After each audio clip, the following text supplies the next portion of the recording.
speak to a lot of people who struggle with Google My Business, and it's very hard to kind of extract data and competitive analysis without manually going through each kind of listing. So it's a nice little quick tool if anybody wants to use it.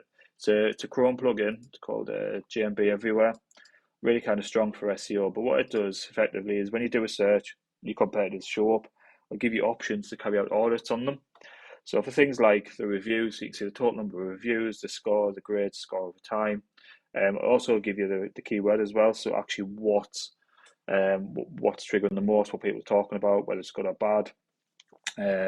So I imagine Peter's a really good dentist, good service. So it gives you kind of nuances to the businesses and also the score over time as well. So average score, and then obviously this month as well, how they kind of benchmark and tracking above the run rate.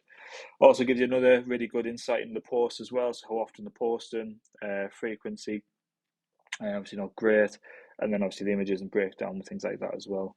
I've just done dentist near me as an example, but basically if you go to more competitive businesses, I'm sure you'll see a bit more activity.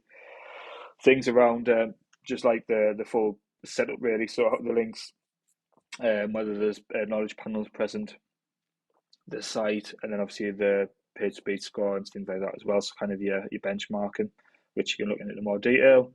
And lastly, you've got something called teleporting, which will give you the local competitors as well. So it's all done by one button.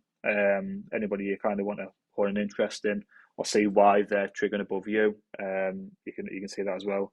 The contents I've used, Enhanced Dental Care, is obviously an advert, but it had the most reviews on the ones that I've seen there, so I'll just use that as an example.